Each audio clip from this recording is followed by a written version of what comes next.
اعوذ باللہ من الشیطان الرجیم بسم اللہ الرحمن الرحیم صلی اللہ علی نبی الامی وآلہ صلی اللہ علیہ وسلم صلاۃ و سلاما علیک یا رسول اللہ قلت ہیلتی انت وسیلتی ادرکنی یا سیدی یا رسول اللہ صلی اللہ علیہ وآلہ وسلم۔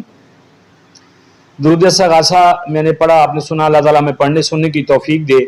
اور اس کی فیوز و برکات سے نوازے۔ آپ دیکھ رہے ہیں میرے یوٹیوب چینل اور میں ہوں آپ کا میزبان ملک شکیل احمد آوان۔ میری آپ سے درخواست ہوتی ہے کہ آپ اگر میرے چینل پہ نئے ہیں تو اس کو سبسکرائب کریں، ویڈیوز کو لائک اور شیئر کریں اور کمنٹ سیکشن میں کمنٹس ضرور کیا کریں، اس سے میری حوصلہ افزائی ہوتی ہے اور مجھے پتہ چلتا ہے کہ میری کوششیں کس ڈگر پہ چل رہی ہیں۔ کچھ دوست اعتراض کرتے ہیں میری ویڈیوز پہ کہ جی یہ کوئی کہتا ہے کہ ایجوکیشن کے حوالے سے نہیں ہوتی اگر کوئی اسکول ٹیچر کو دیکھتا ہے کوئی، لیکن میری تمام احباب سے درخواست ہے کہ ہم جب تک اپنے خودی کے خول سے اور اپنے مفادات سے ہٹ کے قومی مفادات اور قومی معاملات کو، ہمارے جو بالکل گلی محلے کے معاملات ہیں ان کو سمجھنے کی کوشش نہیں کریں گے تو ہمارا افسر ہونا، ہمارا صحافی ہونا، ہمارا استاد ہونا اس کا کوئی معنی نہیں ہے۔ بات یہ ہے کہ معاشرہ جو ہے وہ بہت ساری اچھائیوں اور برائیوں کی جو ہوتا ہے مرکب ہوتا ہے اس سے چلتا ہے۔ جہاں اچھے لوگ ہوتے ہیں وہاں برے بھی ہوتے ہیں اور جہاں برے ہوتے ہیں وہاں اچھے ہوتے ہیں۔ اس کی مثال ایک چھوٹی سی میں دینا چاہتا ہوں کہ ہم دنیا میں جو ہے وہ مسلک کے حساب سے بینگ پاکستانی ہم لوگ، ہمارے پیر و مرشد ہوتے ہیں، جی میرا مرشد خانہ گولڑا شریف والے پیر ہیں، یعنی کہ مرشد ہوتے ہیں اور کچھ مسالک میں یہ چیز نہیں ہے۔ ہر بندے کی اپنی سوچ، اپنی سمجھ اور اپنا اس کا طریقہ کار ہے،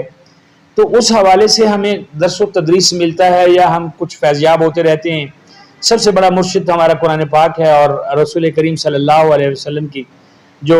حیات طیبہ ہے، اس سے بڑھ کے تو کوئی مرشد ہو سکتا ہی نہیں ہے۔ اسی طرح مرنے کے بعد قبرستان میں جب ہم جاتے ہیں تو وہاں پہ بھی یہی معاملات چلتے ہیں، آپ دیکھیں گے اور یہ مشاہدے میں ہر بندے کے آتا ہے کہ جب آپ قبرستان جاتے ہیں تو وہاں قبرستان میں بھی کسی بزرگ کی قبر ہوتی ہے، کہیں مزار بنا ہوتا ہے، یعنی کہ یہ اس چیز کا تصور دیا جاتا ہے کہ جیسے ہمارے پاس محلے میں پنچایت ہوتی ہے، لیڈر ہوتے ہیں، ایک بڑا ہوتا ہے، اسی طرح قبرستانوں میں بھی کچھ لوگ بڑے ہوتے ہیں، ان کے مزار بنے ہوتے ہیں اور کئی لوگوں کی قبریں جو ہے وہ کچی ہوتی ہیں، پختہ بھی نہیں ہوتی ہیں اور وہ مریا میٹ ہو جاتی ہیں۔ قبرستان کے حوالے سے میں پروگرام کرنا چاہ رہا تھا، بہت دکھ سے یہ جو پروگرام ہے میں نے اس کا موضوع پکڑا ہے، شرم بھی آتی ہے، دکھ بھی آتا ہے اور یہ ہے بھی حقیقت کہ ایسا ہو رہا ہے۔ کراچی کے حوالے سے ایک خبر دیکھی کہ جو اس میں جو ہے وہ کچھ لوگوں نے ایک بندے کو پکڑا، وہ قبر میں خاتون کی قبر میں جو ہے وہ اس وقت گھسا ہوا تھا،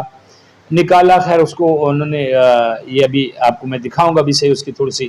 خاموش ویڈیو، اس کا جو ہے وہ تھوڑا سا چہرہ زخمی بھی ہے اور وہ جو ہے وہ یعنی کہ قبر کھودنا اور قبر میں جانا، بالخصوص کسی خاتون کی قبر میں جانا، مرد بھی قبر میں مردہ ہوتا ہے، اس کی بھی ایک بے حرمتی ہے، اس کے اعمال اس کے ساتھ ہیں، لیکن معاملہ یہ ہے کہ جو خواتین کی قبریں ہیں ان کی بے حرمتی کرنا، لاشوں کی بے حرمتی کرنا، کچھ غلیظ ذہنوں کے لوگ ایسا کرتے ہیں اور یہی چیز جو ہے یہ ہمارے معاشرے میں بہت بڑی جو ہے وہ سوالیہ نشان ہے۔ کیا ہم کسی کی تربیت پہ سوال اٹھا سکتے ہیں؟ کیا اس کے والدین کی تربیت پہ سوال اٹھا سکتے ہیں؟ ایسا ہرگز نہیں ہے۔ والدین کبھی بھی نہیں چاہیں گے کہ ان کی اولاد برا کرے، استاد کبھی نہیں چاہتا کہ میرا شاگرد نالائق ہو، اور علماء کرام کبھی بھی نہیں چاہتے کہ ان کا جو شاگرد ہے وہ دین کی جو دائرہ ہے اس سے باہر نکلے یا اس کے جو ہے شریعت کے احکامات کو بجا نہ لائے، لیکن کچھ لوگ بے روی کا شکار ہو جاتے ہیں اور ایسے جو درندے ہیں وہ کسی بھی رعایت کے مستحق نہیں ہوتے ہیں۔ افسوس کی بات ہے کہ یہ چیز جو ہے یہ کبھی کبھی رپورٹ ہوتی ہے اور بالخصوص جب سے یہ سوشل میڈیا کا دور چلا ہے تب سے یہ چیزیں منظر عام پہ آتی ہیں۔ پہلے ایسا نہیں ہوتا تھا، چند ایک اخبار یا ایک پی ٹی وی ہوتا تھا، پھر چینلز بھی آ گئے، لیکن اتنی وہ سپیس نہیں ہوتی کہ ان چیزوں کو دی جائے، لیکن سوشل میڈیا ہر چیز کو قریت کے سامنے لے آتا ہے، عوام کے سامنے لے آتا ہے کہ وہاں پہ کیا ہو رہا ہے۔ اسی حوالے سے یہ جو ویڈیو وائرل ہوئی اور لوگوں نے دیکھی تو میری نظر سے ایک تصویر گزری۔ وہ مبینہ طور پہ ایک خاتون کی قبر ہے اور اس کے ورثہ نے اس کے اوپر جو ہے وہ لوہے کا جنگلہ لگا کے اس کو لاک لگایا ہوا ہے۔ کیا اب ہماری جو قبریں ہیں ہماری خواتین کی، ہماری بیٹیوں کی، ہماری بہنوں کی، ہماری ماؤں کی، کیا ان قبروں کو جو ہے جب ہم قبر میں اتاریں گے تو اس کو تالا لگایا کریں گے، یا اس کا کوئی اور بھی طریقہ کار ہے؟ اس کا طریقہ کار کچھ نہ کچھ ہمارے معاشرے کو خود بخود وضع کرنا ہوگا۔ سارے کام قانون نافذ کرنے والے اداروں نے نہیں کرنے، سیاستدانوں نے نہیں کرنے، ہم نے بھی کچھ کرنا ہے۔ بینگ مسلمان اور ایک اسلامی معاشرے کا فرد ہونے کے ناطے، پاکستانی ہونے کے ناطے، جتنے بھی یہاں پہ مذاہب ہیں، مسالک ہیں، سب کی قومیت پاکستانی ہے، پاکستانیوں کو کچھ کرنا ہوگا۔ اور وہ یہ ہے، میری ایک رائے ہے، اور اگر آپ میری اس رائے سے متفق ہیں تو ضرور اس کو کمنٹ سیکشن میں مجھے ضرور جو ہے رائے دیجیے گا، کیا آپ میری بات سے متفق ہیں؟ بات یہ ہے کہ ہمیں گلی محلے کے لیول پہ اس معاملے کو جوڑنا ہوگا، اور اس معاملے کے لیے ہمیں میٹنگز کرنا ہوں گی، مساجد میں بیٹھنا ہوگا۔ میں کہتا ہوتا ہوں کہ مسجد ہماری پہلی اسمبلی ہے، قانون ساز اسمبلی ہے، وہاں پہ ہم بیٹھیں، وہاں پہ ہمیں جو معاشرے میں، جدید معاشرے میں جو پریشانیاں لاحق ہیں، ہم ان کا وہاں پہ ذکر کریں، اور ان کا سب لوگ مل کے بیٹھ کے جو ہے نا وہ مسئلے کا حل ڈھونڈیں۔ تو مسجد کے کمیٹی میں بیٹھ کے، مسجد میں بیٹھ کے یہ چیزیں ڈسکس کرنے والی ہیں کہ جہاں پہ، یہ نہیں ہے کہ ہر علاقے میں ایسا ہو رہا ہے، کچھ علاقوں میں ایسا ہوتا ہے، بالخصوص بڑے شہروں میں کبھی کبھی یہ باتیں رپورٹ ہوتی ہیں۔ اور کئی قبرستانوں میں آپ نے ایک اور چیز بھی دیکھی ہوگی کہ گورکن جو ہے ان کی رہائش بھی ہوتی ہے وہاں پہ، اور وہ انہوں نے گائے بھینسیں بھی رکھی ہوتی ہیں، بکریاں وغیرہ رکھی ہوتی ہیں، کتے رکھے ہوتے ہیں۔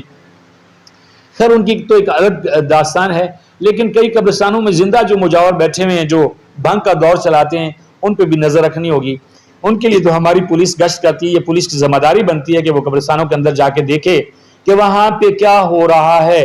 وہاں پہ جو بھنگی بیٹھے ہوئے ہیں، جو بھنگ پینے والے جو مجاور بیٹھے ہوئے ہیں، جو پیر بیٹھے ہوئے ہیں وہاں پہ، وہ پتہ نہیں ان کو کلمہ بھی پورا آتا ہے کہ نہیں، وہ تعویذ بھی دے رہے ہوتے ہیں اور چلا رہے ہوتے ہیں، وہاں پہ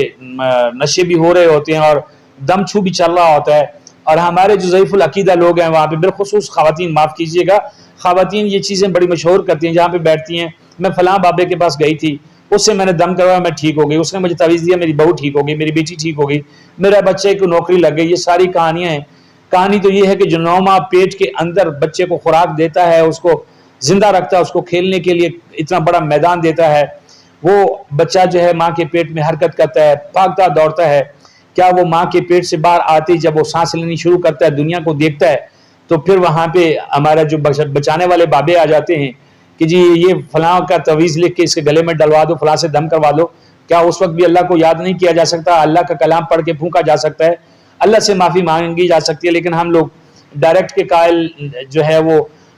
ہو چکے ہیں جمپنگ کے، اور پھر بابوں کا رزق چلتا ہے۔ میں کبھی بھی یہ میری بات کو ذرا غور سے سمجھیں، میں کبھی بھی ایسے لوگوں کی بالکل نہیں کرتا ہوں جو ہے جو گدی نشین بیٹھے ہوئے ہیں، جو بڑی بڑی گدیاں، جو بڑے بڑے مرشد خانے ہیں، ان پہ اللہ تعالیٰ کے جو ہے وہ خاص کرم ہے اور اللہ کے ولی بیٹھے ہوئے ہیں، لیکن بابے آج کل بہت زیادہ ہیں۔ کئی ان گدی نشینوں میں بھی کئی بابے ہیں جن لوگوں کو دین کا کچھ پتہ نہیں ہے، لیکن وہ چونکہ بڑوں کی کمائی کھائے جا رہے ہیں، ایسے ہیں اور آپ کی نظر میں ہیں، نام لینے کی ضرورت نہیں ہے، بہت سارے میڈیا پہ آتے رہتے ہیں۔ لیکن اب سوال یہ پیدا ہوتا ہے کہ کیا ہم جب بہو بیٹیوں کو، بہنوں کو دفن کریں گے تو ہم پھر ان کو تالا بھی لگایا کریں گے؟ کیا یہ ہمارے معاشرے کے لیے ایک سوالیہ نشان نہیں ہے جو کچھ ہو رہا ہے؟ اس کے لیے ضروری ہے کہ ہم اپنے بالکل گلی محلے کی جو مسجد ہے اس میں بیٹھ کے، جامع مسجد میں بیٹھ کے اس چیز کا بالکل جو ہے وہاں پہ اظہار کریں اور اس کا کوئی حل نکالیں۔ حل تو بڑا آسان ہے کہ وہاں پہ چکا لگایا جا سکتا ہے، گھوما پھرا جا سکتا ہے، وہاں پہ قبرستان میں لوگ چکا لگائیں، اور جو لوگ اس قابل ہیں، چلنے پھرنے کے قابل بزرگ ہیں، فارغ ہیں، ان کو تو چاہیے کہ وہ قبرستان جایا کریں۔ ایک تو وہاں کی جو ہے قبروں سے ہوتا ہے کہ وہاں پہ وہ فاتح خوانی کریں گے، ثواب ملے گا، اور اہل جو قبور ہیں ان کو بھی ثواب ملے گا، اور وہاں پہ ان چیزوں کی شاید کچھ بے خونی بھی ہو جائے کہ یہ لوگ غلط کام وہاں پہ نہ ہو۔ ہم یہ جو ہے لعنت ہمارے گلے پڑتی جا رہی ہے،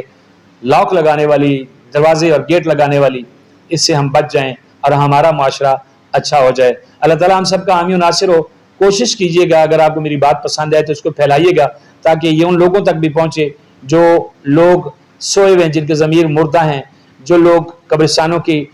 جو دیواریں ہیں وہ گرا دیتے ہیں، اور وہ انتظامیہ جو قبرستانوں کی چار دیواریاں نہیں بناتی ہے ان تک بھی یہ بات پہنچے۔ قبرستانوں کی چار دیواریاں ہونی چاہیے تاکہ وہاں پہ جو ہے فضول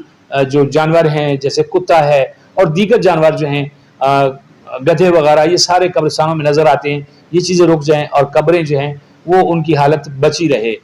اللہ تعالیٰ ہم سب کا حامی و ناصر ہو۔ اپنا خیال رکھیے گا، اپنے چینل کے بھی بہت شکریہ۔